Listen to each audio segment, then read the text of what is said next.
24 movie side channel நண்பர்கள் அனைவருக்கும் வணக்கம். இன்னைக்கு நம்ம பார்க்க போறது த பக்கிங்ஹாம் மர்டர்ஸ் அப்படிங்கிற சூப்பரான ஒரு ஹிந்தி படத்தை பத்தி தான் பார்க்க போறோம். இந்த படத்தோட கதை வெளிநாட்டில் நடக்கிற மாதிரி இருக்கும். ஒரு டீனேஜ் பையன் கொலை செய்யப்படுறான். போலீஸ் ஆபீசரான ஹீரோயின் இந்த கேஸை எடுத்து விசாரிக்கிறாங்க. இந்த கொலைக்கு பின்னாடி இருக்கிற மர்மம் என்ன, ஹீரோயின் கொலையாளியை கண்டுபிடிச்சாங்களா இல்லையா, கடைசி வரைக்கும் செம்ம இன்ட்ரெஸ்டா கொண்டு போயிருப்பாங்க. இப்ப நம்ம படத்துக்குள்ள போவோம். ஸ்டார்டிங் சீனே நம்ம ஹீரோயினை காமிக்கிறாங்க. இவங்க ரொம்ப சோகமா உட்கார்ந்துருக்காங்க. அதுக்கு காரணம் இவங்க பையன் சமீபத்துல தான் இறந்து போயிருப்பான். கேம் எல்லாம் விளையாடுவாங்கல்ல, அந்த இடத்துக்கு பையனை கூப்பிட்டு போயிருப்பாங்க. அந்த இடத்துக்கு வந்து ஒரு பையன் திடீர்னு அங்க இருக்கிற ஆட்களை பார்த்து சுற்றுப்பான். அதுல இவங்களோட பையன் இறந்து போயிருப்பான். அதை நினைச்சுதான் பயங்கரமா ஃபீல் பண்ணிட்டு இருக்காங்க. இப்ப இந்த கேஸ் கோர்ட்ல நடக்குது. எதனால இந்த விஷயத்த பண்ணனு அந்த பையன் கிட்ட கேக்குறாங்க.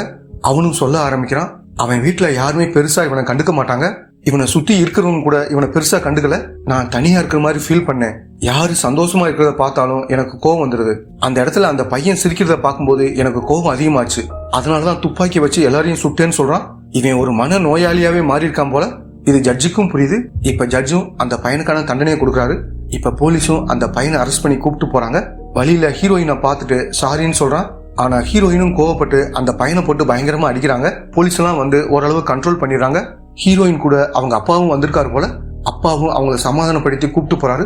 ஹீரோயினை பொறுத்த வரைக்கும் போலீஸ் ஆபீசரா இருப்பாங்க. பையன் இறந்து போனதை இவங்களால ஏத்துக்க முடியல. பயங்கரமா ஃபீல் பண்ணிட்டு இருக்காங்க. பையன் கூட இருந்ததெல்லாம் நினைச்சு பார்த்துட்டு இருக்காங்க. இவங்க ஹஸ்பண்டை பத்தி படத்துல எதுவும் சொல்ல மாட்டாங்க. இப்ப 2 பேரும் வீட்டுக்கு வந்துடுறாங்க. அப்படி வரும்போதுதான் இவங்களுக்கு டிரான்ஸ்பர் கிடைச்சிருக்க மாதிரி லெட்டர் வந்திருக்கு. இப்ப ஹீரோயினும் அப்பா கிட்ட தான் அப்ளை பண்ண மாதிரி சொல்றாங்க. அடுத்த சீன்ல ஹீரோயினும் அந்த ஊருக்கு டிராவல் பண்ணி போறாங்க. அந்த ஊர்ல நடக்கிறத நமக்கு காமிக்கிறாங்க. அங்க ஆர்டி அப்படிங்கிற ஒரு போலீஸ் ஆபீசரை நமக்கு காமிக்கிறாங்க. இவர் இன்ஸ்பெக்டர் ரேஞ்சில தான் இருப்பாரு. அவரும் அவங்க ஃப்ரெண்ட்ஸ் கூட சேர்ந்த மாதிரி ஜாலியா சாப்பிட்டுட்டு இருக்காரு. அப்படி சாப்பிட்டு வெளியே வரும்போது இன்ஸ்பெக்டர் ஒரு விஷயத்தை கவனிக்கிறாரு. அதாவது ஒரு பையன் ஒருத்தர்கிட்ட இருந்து கார் கீயை வாங்கிட்டு காரை எடுத்துட்டு போறத பாக்குறாரு. அந்த பையனை முன்கூட்டியே தெரியும் போல. அதனால அவனையே கொஞ்ச நேரம் பார்த்துட்டு இருக்காரு. ஹீரோயினும் இந்த ஊருக்கு வந்து டியூட்டில ஜாயின் பண்றாங்க. அங்க ஒரு லேடி கிட்ட அறிமுகமாக்கிறாங்க. இப்ப சீனியர் ஆபீசரும் ஒரு விஷயத்த ஹீரோயின் கிட்ட சொல்றாரு. ஒரு டீனேஜ் பையன் காணாம போயிருக்கான். அந்த இடத்துக்கு இன்ஸ்பெக்டர் போயிருக்காரு. நீங்களும் போய் ஜாயின் பண்ணிக்கீங்கன்னு சொல்றாரு. அடுத்து ஹீரோயினும் அந்த இடத்துக்கு கிளம்பி வந்துடுறாங்க. இப்ப இன்ஸ்பெக்டரும் அங்க இருக்கிற எல்லார்கிட்டையும் விசாரணை பண்ணிட்டு இருக்காரு. ஹீரோயினும் அவர்கிட்ட வந்து தன்னை அறிமுகப்படுத்திக்கிறாங்க. இப்ப 2 பேரும் அந்த வீட்டுக்குள்ள வராங்க. காணாம போன பையனோட அப்பா பேர் ரன்வீர்ங்கிறது. பக்கத்துல அவரோட ஃப்ரெண்ட் இருக்காரு. அவரோட பேர் சிரஞ்சிங்கிறது. எப்ப கால் பண்ணோம், இப்பதான் வந்திருக்கீங்கன்னு ஃப்ரெண்டும் கோவப்படுறாரு. ரன்வீரும் ஃப்ரெண்டு அமைதியாருன்னு சொல்றாரு. இப்ப ஹீரோயினும் அவங்க கிட்ட விசாரிக்க ஆரம்பிக்கிறாங்க. எப்பயுமே ஸ்கூலை விட்டு கரெக்டா இந்த டயத்துக்கு வந்துருவான். ஆனா இன்னைக்கு லேட் ஆயிடுச்சு. அதனாலதான் விசாரிக்க ஆரம்பிச்சோம். சில சமயம் ஸ்கூல் விட்டதுக்கு அப்புறம் ஃப்ரெண்டோட வீட்டுக்கு போயிடுவான். அந்த ஃப்ரெண்டு வீட்டுல விசாரிச்சு பார்த்தோம், பையன் வரலன்னு சொல்லிட்டாங்க. அதுக்கப்புறம் தான் உங்களுக்கு கால் பண்ண மாதிரி சொல்றாங்க. சரி, உங்க ஃபேமிலியை பத்தி சொல்லுங்கன்னு ஹீரோயினும் கேக்குறாங்க. இவங்களோட மனைவி பேர் பிரீத்தி. கூட என் அம்மா இருந்தாங்க. 1 வருஷம் முன்னாடி இறந்து போயிட்டாங்க. பக்கத்துல 2 பேர் இருக்காங்க. இவங்க யாருன்னு அவர்கிட்ட கேக்குறாங்க. என்னோட ஃப்ரெண்ட்ஸ் தான் அவரும் சொல்றாரு. பக்கத்துல இருக்க இன்னொரு ஃப்ரெண்டு பேரு பிரதீப்ங்கிறது. இப்பதான் இவங்களுக்கு ஒரு விஷயம் தெரிய வருது. அவன் சொந்த பையனா இருக்க மாட்டான், தத்தெடுத்த பையனா தான் இருப்பான். விசாரிக்கும் போதுதான் எல்லா விஷயம் தெரிய வருது. அந்த பையன் கொஞ்ச நாளா ஏதாவது சோகமா இருந்தானா, நீங்க பாத்தீங்களான்னு ஹீரோயினும் கேக்குறாங்க. அப்படியெல்லாம் இல்லைன்னு அப்பாவும் சொல்றாரு. ஆனா அம்மா என்ன சொல்றாங்கன்னா, ஒரு விஷயத்த நினைச்சு அவன் சோகமா இருந்தான். ஏன்னா இவரோட ஃப்ரெண்டு சிரிஞ்சி பையனோட கண்ணத்திலே அரைஞ்சிட்டாரு. அதனாலதான் அவன் சோகமா இருந்த மாதிரி சொல்றாங்க. இப்ப ஹீரோயினும் எதுக்காக அவனை அடிச்சீங்கன்னு சிரிஞ்சிய பார்த்து கேக்குறாங்க. இப்ப அவரும் என்ன சொல்றாருன்னா, அவன் சிகரெட் பிடிச்சிட்டு இருக்கத நான் பார்த்தேன், அந்த கோபத்துலதான் அரைஞ்சேன்னு இவரும் சொல்றாரு. நீ அறைய மட்டும் செய்யல, அதை வீடியோ எடுத்து நெட்ல போட்டு விட்ட, அதுதான் பிரச்சனை. அதை நினைச்சுதான் சோகமா இருந்தான்னு அம்மாவும் சொல்றாங்க. ஹீரோயினும் கொஞ்ச நேரம் விசாரணை பண்ணிட்டு சில தகவலை தெரிஞ்சுக்கிறாங்க. இப்ப இன்ஸ்பெக்டரும் அந்த பையன் காணாம போய் 6 மணி நேரத்துக்கு மேல ஆயிடுச்சு, சீக்கிரம் கண்டுபிடிக்கணும்னு டீம் கிட்ட சொல்றாரு. அடுத்த சீன்ல இன்ஸ்பெக்டரும் ஹீரோயினும் அந்த பையனோட ஸ்கூல் ஃப்ரெண்ட பார்க்க வராங்க. அது ஒரு பொண்ணாதான் இருக்கும். இப்ப அந்த பொண்ணுகிட்ட விசாரிக்க ஆரம்பிக்கிறாங்க. எதையாவது நினைச்சு சோகமா இருந்தானான்னு கேக்குறாங்க. ஆமா, அவன் மியூசிக் கிளாஸ் போவான், அந்த கிளாஸ நினைச்சுதான் சோகமா இருந்தான்னு அந்த பொண்ணும் சொல்றா. என்ன காரணம், ஏன் சோகமா இருந்தான்னு இவங்களும் கேக்குறாங்க. அதெல்லாம் எனக்கு தெரியாதுன்னு இந்த பொண்ணும் சொல்றா. இப்ப டீமை சேர்ந்த சில பேர் ஸ்கூல்ல டீச்சர் கிட்ட விசாரணை பண்ணிட்டு இருக்காங்க. அந்த பையனை பத்தி ஒவ்வொன்னா கேட்டுட்டு இருக்காங்க. அந்த பையன் வீட்டுக்கு பஸ்ல தான் வருவான். இப்ப பஸ் டிரைவர் கிட்ட இவங்க விசாரிக்க ஆரம்பிக்கிறாங்க. இவரும் என்ன சொல்றாருன்னா, இன்னைக்கு இந்த பையனை இறக்கி விட்டதா சொல்றாரு. இறக்கி விட்டீங்களா, அப்ப சிசிடிவியை செக் பண்ணணும்னு சொல்றாரு. பஸ்ல சிசிடிவி இருக்கும் போல. அதுல இருக்க ஃபுட்டேஜ் எல்லாம் இவங்க பார்க்க ஆரம்பிக்கிறாங்க. உண்மையிலேயே அந்த பையன் இறங்கியிருக்கான். ஆனா இவன் வீட்டு பக்கம் நடக்க மாட்டேங்கிறான். பக்கத்துல ஒரு பார்க் இருக்கும், அந்த பக்கமா நடக்கிறான். இவன் ஏன் இந்த பக்கம் நடக்கிறான்னு யோசிக்கிறாங்க. இது சின்ன பார்க்கா இருக்காது, பல கிலோமீட்டர் இருக்கக்கூடிய பெரிய பார்க்கா தான் இருக்கும். நம்ம பிரிஞ்சு தேடுவோம், சீக்கிரமா இந்த பையனை கண்டுபிடிச்சிடலாம்னு இன்ஸ்பெக்டரும் சொல்றாரு. இப்ப எல்லாரும் பிரிஞ்சு ஒவ்வொரு பக்கமா தேடிட்டு இருக்காங்க. அப்படி தேடிட்டு இருக்கும்போது ஒரு இடத்துல ஏதோ கிடைச்சிருக்கிறதா ஆட்கள் சொல்றாங்க. இப்ப எல்லாரும் அந்த இடத்துக்கு வந்துடுறாங்க. துணி போட்டு எதையும் மூடி வச்சிருக்காங்க. பொறுமையா அந்த துணியை விளக்குறாங்க. பார்த்தா ஒரு மிருகம் இறந்து போயிருக்கும். இதனாலதான் துணியை போட்டு மூடி வச்சிருக்காங்கன்னு தெரிய வருது. சரி, மறுபடியும் தேட ஆரம்பிக்கலாம்னு இன்ஸ்பெக்டர் சொல்றாரு. எல்லாரும் பிரிஞ்சு தேட ஆரம்பிக்கிறாங்க. பார்க்ல ஒரு குளம் இருக்கும். அந்த குளத்துக்குள்ள இறங்கி ஆட்கள் தேடிட்டு இருக்காங்க. ஆனா எதுவும் கிடைக்கல. இன்னும் கொஞ்ச நேரத்துல விடிய போகுது. ஹீரோயின் டயர்டா இருக்கிறத இன்ஸ்பெக்டர் நோட் பண்றாரு. நீங்க வீட்டுக்கு போய் ரெஸ்ட் எடுங்க மாதிரி சொல்றாரு. இல்ல சார், நானும் இருக்கேன்னு இவங்களும் சொல்றாங்க. பரவாயில்ல, நீங்க கிளம்புங்க, நான் பாத்துக்கிறேன்னு சொல்றாரு. சரின்னு இவங்களும் அங்கிருந்து கிளம்புறாங்க. எல்லாரையும் கிளம்ப சொல்லிட்டு ஒருத்தர் மட்டும் கூட வச்சுக்கிறாரு. ஹீரோயின் தங்குறதுக்காக ஒரு வீட்டை பார்த்திருப்பாங்க. இப்ப அந்த வீட்டுக்கு வந்துடுறாங்க. அந்த வீட்டுக்கு பக்கத்து வீட்டுல ஒரு சைக்கிள் இருக்கு. அதை பார்க்கும்போது தான் பையனோட ஞாபகம் வருது. இதை நினைச்சு மறுபடியும் ஃபீல் பண்ண ஆரம்பிக்கிறாங்க. அடுத்த சீன்ல எல்லாரும் தேடிக்கிட்டு இருக்காங்க. அந்த பையன் ஒரு காருக்குள்ள இறந்த மாதிரி கிடக்கிறத போலீஸ் கண்டுபிடிக்கிறாங்க. இந்த விஷயத்த ஹீரோயினுக்கு கால் பண்ணி சொல்றாங்க. இப்ப ஹீரோயினும் வேகமா டியூட்டிக்கு கிளம்பி வராங்க. அந்த பையனோட உடலை பார்த்து அப்பாவும் அம்மாவும் பயங்கரமா அழுகுறாங்க. இதை பார்த்து ஹீரோயினும் பயங்கரமா ஃபீல் பண்றாங்க. இதை கவனிக்கிற இன்ஸ்பெக்டரும் இந்த மாதிரி இழப்ப யாரால ஈடு செய்ய முடியாதுன்னு சொல்றாரு. இப்ப இந்திராங்கிற ஒரு பொண்ணை காமிக்கிறாங்க. இவங்க யாருக்கிட்டயோ போன்ல பேசிட்டு இருக்காங்க. பார்த்தா ரன்வீர் கூட தான் பேசிட்டு இருக்காங்க. இவங்க ரெண்டு பேருக்கும் ஏதோ தொடர்பு இருக்கு போல. இவர் பேசிக்கிட்டு இருக்கும் போதே ஒய்ஃப் கதவை தட்டிக்கிட்டே இருக்காங்க. இவரும் கோபமா என்ன விஷயம்னு கேக்குறாரு. இந்த மாதிரி சூழ்நிலையில என் கூடயே இருங்க, வெளியே போகாதீங்கன்னு சொல்றாங்க. அந்த டயத்துல இவங்க கிட்ட விசாரிக்கிறதுக்காக ஹீரோயின் அங்க வராங்க. இந்த பர்டிகுலர் டயத்துல நீங்க ரெண்டு பேரும் எங்க இருந்தீங்கன்னு கேக்குறாங்க. ரன்வீரும் திருன்னு முழிக்கிறாரு. பிசினஸ் விஷயமா வெளியே போயிருந்தேன்னு சொல்றாரு. இப்ப ஒய்ஃபும் நான் வீட்டுலதான் இருந்தேன்னு சொல்றாங்க. இவங்க பதில் சொல்லும் போது பையனை நினைச்சு அழுதுகிட்டே தான் சொல்றாங்க. அவங்கதான் கேள்வி கேட்கறாங்களே, ஒழுங்கா பதில் சொல்லுன்னு ரன்வீரும் கோபமா பேசுறாரு. என்னது, நம்ம இருக்கும்போது இப்படி கோபமா பேசுறான்னு ஹீரோயினும் யோசிக்கிறாங்க. அடுத்த சீன்ல பையனை போஸ்ட்மார்ட்டம் பண்ண டாக்டரும் சில விஷயங்களை சொல்றாரு. அது என்னதுன்னா, தண்ணியில முக்கித்தான் அவனை கொலை பண்ணிருக்காங்கன்ற விஷயத்த சொல்றாரு. அந்த பையன் ஒரு கார்ல இறந்து கிடந்தான்ல, அந்த கார் யாரோடதுன்னு விசாரிக்கிறாங்க. அக்ரம்ங்கிற ஒரு நபரோட கார் தான் தெரிய வருது. இப்ப அவர்கிட்ட விசாரிக்கிறதுக்காக வர்றாங்க. அந்த பையனோட உடம்புல 2 பேரோட DNA கிடைச்சிருக்கும். ஒருத்தனை கண்டுபிடிச்சிடாங்க. கிரைம் லிஸ்ட்ல இருக்க ஒருத்தன் கூட மேட்ச் ஆகுது போல. ஆனா இன்னொன்னு யாரோட டிஎன்ஏன்னு கண்டுபிடிக்க முடியல. மேட்ச் பண்ணி ட்ரை பண்ணி பாருங்கன்னு ஹீரோயினும் சொல்றாங்க. அக்ரம் என்ன சொல்றான்னா, என்னோட சொந்தக்கார பையனுக்கு தான் அந்த காரை தந்தேன். அவனோட பேர் சயிது, அப்பா பேர் சலீம்னு சொல்றாரு. ஒரு டிஎன்ஏ மேட்ச் ஆச்சுல, அது சயிது பேர்ல தான் மேட்ச் ஆயிருக்கும். இப்ப பார்க்ல இருக்கிற சிசிடிவியை செக் பண்றாங்க. சயிது மட்டும் தனியா அந்த இடத்துக்கு போல, கூட ஒரு பையனும் இருக்கான். அந்த பையன் யாருன்னு கண்டுபிடிக்கணும்னு நினைக்கிறாங்க. அடுத்து போலீஸ் டீமும் சயிதோட வீட்டுக்கு வந்துடுறாங்க. அவனும் அங்கிருந்து தப்பிச்சு வர்றான். இப்ப இன்ஸ்பெக்டரும் துரத்திட்டு போய் ஒரு இடத்துல அவனை பிடிச்சிடறாரு. சையதோட அம்மாவும் என் பையன் அப்படி பண்ண மாட்டான்னு சொல்றாங்க. இப்ப போலீஸும் ரூம் எல்லாம் செக் பண்ணி பாக்குறாங்க. அந்த பையன் போதை மருந்து எடுத்துக்கிறான்னு இவங்களுக்கு தெரிய வருது. இதையெல்லாம் அந்த அம்மா கிட்ட காட்டுறாங்க. அடுத்த சீன்ல சையது கிட்ட இன்ஸ்பெக்டர் விசாரணை பண்ண ஆரம்பிக்கிறாரு. இன்ஸ்பெக்டருக்கும் இவனுக்கும் ஏற்கனவே பிரச்சனை இருக்கு போல. ஏன்னா ஸ்டார்டிங்ல இருந்து இன்ஸ்பெக்டர் கூட கோபமா ஒரு மாதிரி பேசுறான். எதுக்காக அந்த பையனை கொலை பண்ணனு இன்ஸ்பெக்டரும் கேட்கிறாரு. நான் எதுக்காக கொலை பண்ண போறேன், நான் எதுவுமே பண்ணலன்னு இவனும் சொல்றான். அப்புறம் எப்படி உன்னோட டிஎன்ஏ அந்த பையனோட உடம்புல வந்துச்சுன்னு கேட்கிறாரு. அதெல்லாம் எனக்கு தெரியாதுன்னு சொல்றான். சரி, காரை எதுக்காக அந்த இடத்துல விட்டுட்டு போனேன்னு கேட்கிறாரு. என்னோட கார் கீ தொலைஞ்சு போயிருச்சு, அதனால அங்கேயே விட்டுட்டு போன மாதிரி சொல்றான். சரி, கார்ல உன் கூட இருந்தது யாருன்னு கேட்கிறாரு. என் கூட யாருமே இல்ல, நான் தனியா தான் அந்த இடத்துக்கு போனேன்னு சொல்றான். அடுத்து ஹீரோயினும் ரன்வீர் கிட்ட வந்து விசாரிக்கிறாங்க. உங்களுக்கு சையத தெரியுமா, சலீமை தெரியுமான்னு கேக்குறாங்க. எனக்கு சலீமை நல்லா தெரியும், அவர் கூட சேர்ந்து பிசினஸ் பண்ணிருக்கேன்னு சொல்றாரு. சரி, அவனை பத்தி நீங்க எதுக்கு கேக்குறீங்கன்னு ரன்வீரும் கேக்குறாரு. ஏன்னா சலீமோட பையன் சையது தான் இந்த கொலையை பண்ணதா சந்தேகப்படுறோம். டிஎன்ஏ மேட்ச் ஆயிருக்கிற மாதிரி சொல்றாங்க. கண்டிப்பா சலீம் தான் இதை பண்ண சொல்லிருப்பான்னு இவரும் கோவப்படுறாரு. என்ன காரணம்னு ஒய்ஃபும் இந்த இடத்துல சொல்ல ஆரம்பிக்கிறாங்க. இவங்க 2 பேரும் பிசினஸ் பார்ட்னரா இருந்து பிரிஞ்சிருப்பாங்க. அதுல இருந்தே 2 பேருக்கும் சண்டை இருந்திருக்கும். அத மனசுல வச்சுதான் இதை பண்ணிருக்க வாய்ப்பு இருக்கிற மாதிரி சொல்றாங்க. சையது கூட வேறொரு பையன் கார்ல போனதை சிசிடிவில பாத்துருப்பாங்க. இப்ப அவனை கண்டுபிடிச்சிடறாங்க. அவனோட பேர் நவீத்ங்கிறது. இப்ப நவீத் கிட்ட விசாரணை பண்ண ஆரம்பிக்கிறாங்க. அவனும் சொல்ல ஆரம்பிக்கிறான். நவீத்தும் சையதும் சேர்ந்த மாதிரி தான் அந்த இடத்துக்கு போயிருப்பாங்க. ஆன்லைன் மூலமா போதை மருந்த ஒரு பையன் கிட்ட கேட்டிருப்பாங்க. அந்த பையன் தான் இறந்து போன பையனா இருப்பான். இப்ப அந்த பையனும் போதை மருந்து கொடுத்துட்டு காசை வாங்கிக்கிறான். ஆனா முழு காசை இவங்க தந்திருக்க மாட்டாங்க. காசு கொஞ்சம் கம்மியா தர்றாங்க. முழு பணத்தையும் கொடுங்கன்னு இவன் கேட்டிருப்பான். அதனால அந்த பையனோட வாக்குவாதம் பண்றாங்க. இப்ப சையதும் என்ன பண்றானா, அங்க இருக்கிற தண்ணியில அந்த பையனை போட்டு முக்கிருப்பான். ரொம்ப நேரம் அமுக்கி இருந்ததுனால ஒரு ஸ்டேஜ்ல அந்த பையன் இறந்து போயிருப்பான். சைது தான் இதை பண்ணா, எனக்கு இதுக்கு எந்த சம்பந்தமும் இல்ல, என்னை விட்டுருங்கன்னு சொல்றான். எல்லாம் சரி, காரை எடுத்துட்டு நீங்க கிளம்பிருக்கலாம்ல, ஏன் காரை அங்கேயே விட்டுட்டு போனீங்கன்னு ஹீரோயின் கேக்குறாங்க. காரோட கீ காணாம போயிருச்சு, அதனாலதான் அங்கேயே விட்டுட்டு போயிட்டோம்னு இவனும் சொல்றான். கீ மிஸ் ஆயிடுச்சுன்னா எப்படி அந்த பையனோட உடலை காருக்குள்ள வச்சீங்க, எப்படி கதவை திறந்தீங்கன்னு கேக்குறாங்க. இப்ப இவனும் திருன்னு முழிக்கிறான். பழைய கார்ல, அதனால கீ இல்லாமலே திறந்துருச்சுன்னு சொல்றான். ஆனா இவன் சமாளிக்கிறான்னு ஹீரோயினுக்கு தெளிவா தெரியுது. இப்ப வெளியே எல்லாரும் சயீது தான் குற்றவாளின்னு பேசிட்டு இருக்காங்க. ஆனா ஹீரோயினுக்கு மட்டும் இதுல டவுட் இருக்கு. எனக்கு என்னமோ சயீது குற்றவாளியா இருக்க வாய்ப்பில்லை மாதிரி சொல்றாங்க. ஏன் இப்படி சொல்றீங்கன்னு சீனியரும் இன்ஸ்பெக்டரும் கேக்குறாங்க. எதுக்காக அந்த பையனோட உடலை காருக்குள்ள வைக்கணும், அதுதான் உறுத்தலா இருக்குன்னு சொல்றாங்க. இப்ப இன்ஸ்பெக்டரும் அவன் காருக்குள்ள வச்சு அந்த பையனோட உடலை எடுத்துட்டு போகணும்னு நினைச்சிருப்பான். அப்பதான் சாவி காணாம போயிருக்க மாதிரி சொல்றாரு. இருந்தாலும் ஹீரோயின் இதுல சந்தேகம் இருக்கிற மாதிரி சொல்றாங்க. இதனால இவங்க 2 பேருக்கு வாக்குவாதம் நடக்குது. அப்ப இன்ஸ்பெக்டரும் உன் பையனை சாகடிச்சிருந்தா தெரிஞ்சிருக்கும்னு வார்த்தையை விட்டுறாரு. இவங்களும் கோவத்துல அவட மூக்கிலே ஒரு பஞ்ச் வச்சுறாங்க. இவர் மட்டும் உங்க மேல கம்ப்ளைண்ட் கொடுத்தா கண்டிப்பா நடவடிக்கை எடுப்பேன்னு சீனியரும் சொல்றாரு. ஆனா இன்ஸ்பெக்டரும் நான் கம்ப்ளைண்ட் தரலன்னு சொல்லிட்டு இங்கிருந்து கிளம்பி போறாரு. இதனால சீனியரும் ஹீரோயினுக்கு ஒரு வார்னிங் மட்டும் கொடுத்துட்டு அனுப்பிச்சு வராரு. அடுத்த சீன்ல இன்ஸ்பெக்டர் வீட்டுக்கு வராரு. இவரோட தங்கச்சிக்கு உடம்பு சரியில்லை போல, ஒரு நர்ஸை போட்டு தான் கவனிச்சுக்கிறாரு. இவங்க இப்படி ஆகிறதுக்கு சயீது தான் காரணமா இருப்பான். அவங்கிட்ட இருந்தா போதை மருந்தை வாங்கி தங்கச்சி இந்த நிலைமையில இருப்பாங்க. உன்னை இந்த நிலைமைக்கு காரணமானவனுக்கு தண்டனை கிடைக்க போற மாதிரி சொல்றாரு. அடுத்த சீன்ல ஹீரோயினும் இந்த கேஸ் சம்பந்தமான விஷயங்களை தேட ஆரம்பிக்கிறாங்க. அந்த பையன் சிகரெட் பிடிச்சதா அவங்க அப்பாவோட ஃப்ரெண்டு அந்த பையனை அடிச்சிருப்பாரு. அதை வீடியோ எடுத்து நெட்ல போட்டதா பிரீத்தி சொல்லியிருப்பாங்க. இப்ப அந்த வீடியோவை ஹீரோயின் பார்க்க ஆரம்பிக்கிறாங்க. சிரிஞ்சி முதல்ல அந்த பையனை அடிச்சு சிகரெட்டை பிடிக்கிறாரு.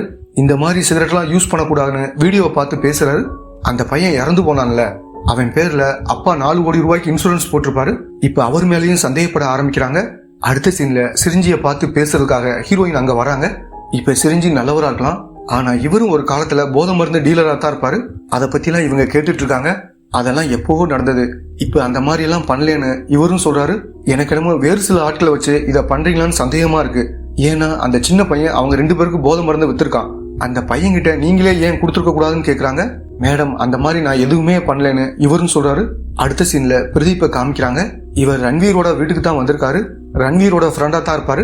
இவரும் சிரஞ்சியும் ஒன்னாதான் தங்கியிருக்காங்க. இவர் ஒரு கடை தான் வச்சிருக்காரு போல. அங்க இருந்து பொருள்லாம் எடுத்துட்டு வந்திருக்காரு. இப்ப ரன்வீரும் சீக்கிரம் காசை கொடுத்துறேன்னு சொல்றாரு. நமக்குள்ள என்ன இருக்குன்னு இவனும் சொல்றான். இப்ப வீட்டுக்குள்ள வர்றான். வந்தவன் பிரீத்தி கிட்ட பொருள்லாம் தந்துடுறான். பிரீத்தியும் வேலை பார்த்துட்டு இருக்கும்போது பின்னாடி இருந்து அவங்களை கட்டி பிடிக்கிறான். அவங்களும் சட்டுன்னு தடுத்துடுறாங்க. என்ன பண்ணிக்கிட்டு இருக்க, முதல்ல இங்கிருந்து கிளம்புன்னு சொல்றாங்க. அடுத்த சீன்ல ஹீரோயினும் சீனியர் கிட்ட வந்து சில விஷயங்களை சொல்றாங்க. இன்ஸ்பெக்டர் தான் சயீது மேல இந்த கேஸை திணிக்கிற மாதிரி தோணுதுன்னு சொல்றாங்க. ஆதாரம் இல்லாம எதுவும் பேசக்கூடாதுன்னு சீனியரும் சொல்றாரு. சார் ஆதாரம் இருக்கு, நவீத் சொன்ன ஸ்டேட்மெண்ட்ல ஒன்னு இடிக்குது. தண்ணியில மூழ்கடிச்சிட்டு அதுக்கப்புறம் தான் பையனோட உடலை காருக்குள்ள வந்து போட்டதா சொல்லியிருப்பான். ஆனா காரோட சீட்ல தண்ணி இறங்கின மாதிரி எந்த ஒரு தடையும் இருந்திருக்காது. ஏற்கனவே ஈரம் காஞ்சதுக்கு அப்புறம் கொண்டு வந்து வச்ச மாதிரி இருக்கு. நிறைய குழப்பங்கள் இதுல இருக்குன்னு சீனியர் கிட்ட சொல்றாங்க. அடுத்த சீன்ல லேடி போலீஸ் ஆபீசரும் ரன்வீரை வாட்ச் பண்ண ஆரம்பிக்கிறாங்க. அவர் இந்திராவை பார்க்கத்தான் வந்திருக்காரு. 2 பேரும் க்ளோஸா பேசிக்கிறாங்க. இந்த விஷயத்த இவங்களும் போட்டோ எடுத்துக்கிறாங்க. ஓ, ரன்வீருக்கு இந்த மாதிரி தொடர்பு இருக்கான்னு 2 பேரும் பேசிக்கிறாங்க. அடுத்து சயீதை பார்க்க ஜெயிலுக்கு வராங்க. ஆனா உங்க கூட பேச விருப்பம் இல்லைன்னு சொல்லிட்டு அவன் கிளம்ப போறான். நீ இந்த கொலையை பண்ணலன்னு எனக்கு தெரியும், நான் உன்னை காப்பாத்துறேன், ஆனா நடந்த விஷயத்த என்கிட்ட சொல்லுன்னு கேக்குறாங்க. சரின்னு இவனும் சொல்ல ஆரம்பிக்கிறான். அந்த சின்ன பையன் போதை மருந்தை விற்கிறதுக்காகத்தான் வந்திருப்பான். இவங்களும் கொஞ்சம் பணத்தை கொடுத்துருப்பாங்க. ஆனா இது பத்தாது, இன்னும் வேணும்னு சொல்றான். இப்படிதான் சண்டை வந்திருக்கும். அதனால சயீது அந்த பையனை தண்ணியில அமுக்கிருப்பான். அப்படி அமுக்கிட்டு கொஞ்ச நேரத்துல அந்த பையனை விட்டுருவான். இங்கிருந்து சீக்கிரம் கிளம்புன்னு சொல்ல அந்த பையனும் கிளம்பி போயிருப்பான். அவன் கிளம்பி போனதுக்கு அப்புறம் இந்த 2 பேரும் முத்தம்லாம் கொடுத்துக்கிறாங்க. அப்பதான் இவங்க 2 பேரும் கேங்கிற விஷயம் தெரிய வருது. இவங்க 2 பேரும் ட்ரெஸ் எல்லாம் கழட்டி போட்டுட்டு தண்ணியில குளிச்சுட்டு இருக்காங்க. அப்படி குளிச்சுட்டு இருக்கும் போதுதான் அந்த சின்ன பையனோட உடல் தட்டுப்படும். இவங்களும் இதை பார்த்துட்டு ரொம்ப பயந்துருவாங்க. இவங்க தண்ணிக்குள்ள பார்க்கும்போது லைட்டா உயிர் இருந்த மாதிரி இருக்கும். அதனால ஹாஸ்பிட்டலுக்கு கொண்டு போகலாம்னு வெளியே எடுத்துட்டு வந்துட்டு இருக்காங்க. அப்படி வர்ற வழியிலே அந்த பையன் இறந்து போயிடுவான் போல. இதை பாக்குற நவீத்துக்கு ரொம்ப பயமா இருக்கு. இதனால இங்கிருந்து ஓடி போயிருப்பான். இவன் பின்னாடியே சயீதும் அங்கிருந்து ஓடி இருப்பான். இந்த பையனோட உடலை இவங்க காருக்குள்ளே வச்சிருக்க மாட்டாங்க. இந்த உண்மையெல்லாம் சொன்னா நான் கேங்கிற விஷயம் வெளியே வந்துடும், அதுக்காகத்தான் இந்த உண்மையை சொல்லலைன்னு இவனும் அழுதுகிட்டே சொல்றான். அடுத்த சீன்ல நவீத்தை பார்த்து பேச ஆரம்பிக்கிறாங்க. சயீது எல்லா உண்மையும் சொல்லிட்டான்னு அவங்கிட்ட சொல்றாங்க. என்ன சொல்றீங்க, அதெல்லாம் எதுவும் கிடையாதுன்னு இவனும் சொல்றான். உன்னை யாரோ மாத்தி பேச வச்சிருக்காங்க, அதை யாருன்னு என்கிட்ட சொல்லுன்னு கேக்குறாங்க. இவன் சொல்ல மாட்டேங்கிறான். நீ சொல்லலைன்னா சயீது காலம் முழுக்க ஜெயில தான் இருப்பான், நீ யோசிச்சு ஒரு முடிவு எடுத்துக்கன்னு சொல்லிட்டு கிளம்பி போறாங்க. ஹீரோயின் கிளம்பி போனதுக்கு அப்புறம் நவீத் யாருக்கோ கால் பண்றான். சயீது 6 மாசத்துல வெளியே வந்துருவான்னு சொன்னீங்க, இவங்க வேற மாதிரி சொல்றாங்க, என்னை ஏமாத்த பாக்குறீங்களான்னு இவனும் கோமா பேசிட்டு இருக்கான். கொஞ்ச நேரம் கழிச்சு நவீத் ஒரு கார்ல ஏறி போறான். உள்ள பார்த்தா இன்ஸ்பெக்டரும் அவரோட அசிஸ்டன்ட்டும் இருக்காங்க. அவங்க போறத ஹீரோயின் கவனிச்சிருவாங்க. இந்த தகவலை டீம் மெம்பர்ஸ் எல்லாருக்கும் பாஸ் பண்றாங்க. இப்ப இன்ஸ்பெக்டரும் ஹீரோயின் என்ன கேட்டாங்கன்னு அவங்கிட்ட கேக்குறாரு. நவீத்தும் நடந்த விஷயத்த சொல்றான். சயீது 6 மாசத்துல வந்துருவான்னு ஏன் பொய் சொன்னீங்கன்னு இவனும் இன்ஸ்பெக்டர்கிட்ட கேக்குறான். சயீதுனால என் தங்கச்சியோட வாழ்க்கையே போச்சு, அந்த மாதிரி ஆளெல்லாம் காலம் முழுக்க ஜெயில தான் இருக்கணும், தப்பே கிடையாதுன்னு சொல்றாரு. இதுக்கு ஒத்துக்க மாட்டேன், ஸ்டேட்மெண்ட்டை நான் மாத்தி கொடுக்க போறேன்னு இவனும் சொல்றான். இப்ப இன்ஸ்பெக்டரும் கோபமா அவனை அடிச்சிட்டு இருக்கும்போது போலீஸ் அந்த இடத்துக்கு வந்துடுறாங்க. பக்கத்துல வந்தா இவனை கொன்னுருவேன்னு இன்ஸ்பெக்டரும் மிரட்டுறாரு. இவனை கொல்றதுனால உங்க தங்கச்சியோட லைஃப் மாற போறதில்ல, முதல்ல அவனை விடுங்கன்னு ஹீரோயின் சொல்றாங்க. ஒரு ஸ்டேஜ்ல இவரும் நிறுத்திடுறாரு. இப்ப போலீஸ் கிட்ட மாட்டிக்கிறாரு.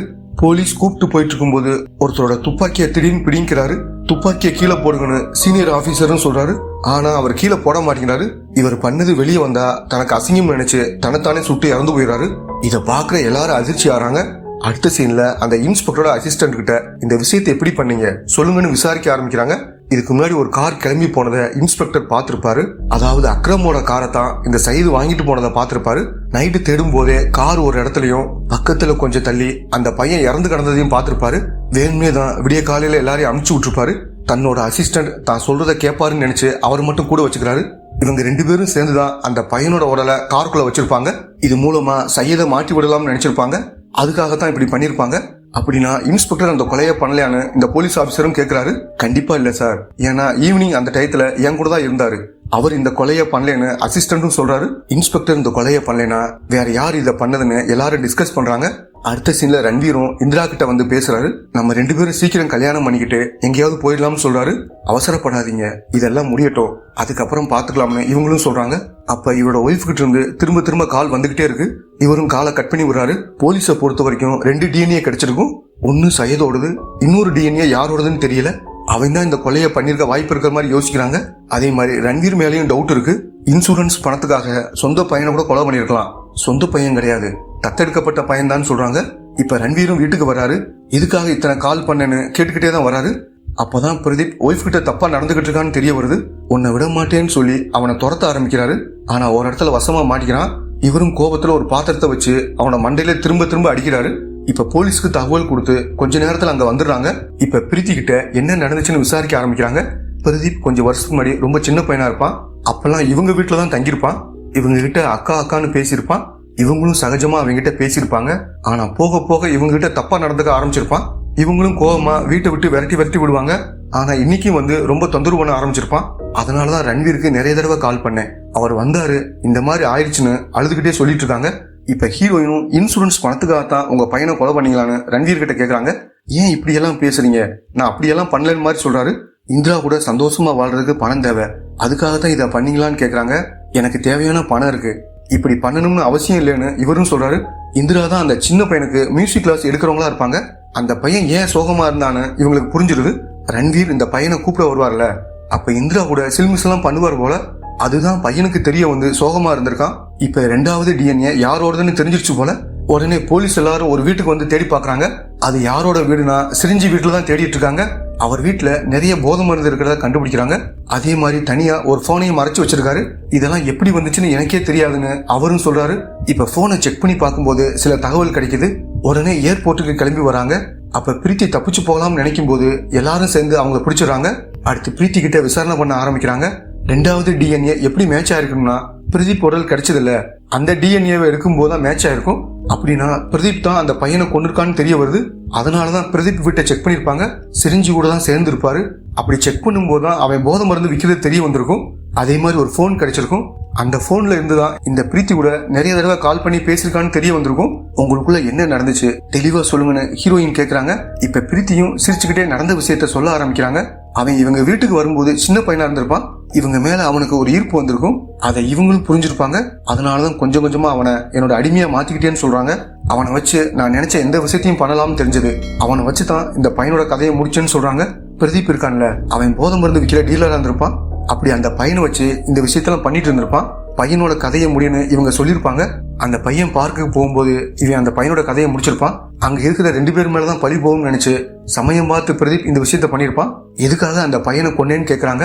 மாமியார் இருந்த வரைக்கும் இவங்களை பயங்கரமா டார்ச்சர் பண்ணிருப்பாங்க. அதே மாதிரி ஹஸ்பண்டும் எப்ப பாரு இவங்களை போட்டு அடிச்சுட்டே இருப்பாரு. அப்படி இல்லைன்னா திட்டிக்கிட்டே இருப்பாரு. பேசி பேசி மனசளவுல இவங்களை காயப்படுத்திக்கிட்டே இருப்பாரு. எப்படியாவது ஹஸ்பண்டை அள வைக்கணும், மனசளவுல வலியை ஏற்படுத்தணும், அது மட்டும் தான் இவங்களுக்கு தோணி இருக்கும். அதுக்காகத்தான் இந்த விஷயத்தெல்லாம் பண்ணிருப்பாங்க. அதே மாதிரி பிரதீப் இதை வளரக்கூட வாய்ப்பு இருக்குன்னு நினைச்சு அன்னைக்கு இவங்க தான் அவனை வீட்டுக்கு வர வச்சிருப்பாங்க. ஏற்கனவே நிறைய தடவை அவங்க கூட ஒன்னா இருந்திருப்பாங்க. ஆனா அன்னைக்கு மட்டும் கோவப்படுற மாதிரி நடிச்சிருப்பாங்க. இன்னைக்கு இவனை வர வச்சதே இவனோட கதையை முடிக்கத்தான். அதனாலதான் ஹஸ்பண்டுக்கு நிறைய தடவை கால் பண்ணிருப்பாங்க. அவரும் வந்து ஒய்ஃப் கிட்ட தப்பா நடந்துக்கிறான்னு நினைச்சு பிரதீப்பை அடிச்சே கொண்டு இருப்பாரு. ஒன்னால அப்பாவி 2 பேர் இறந்து போயிட்டாங்க. அவங்க பாவம் இல்லையான்னு ஹீரோயின் கேக்குறாங்க. இப்ப கூட இறந்து போனவங்களுக்காக பாவம் பாக்குறீங்க, உயிரோட இருக்கிற எனக்கு பாவம் பார்க்கலன்னு மாதிரி பேசுறாங்க. நடந்த எல்லா விஷயத்தையும் ஹீரோயின் ரன்வீர் கிட்ட சொல்றாங்க. இதை கேட்கிற இவரும் இவெல்லாம் ஒரு தாயே கிடையாதுன்னு இப்ப கூட திட்டிட்டு இருக்காரு.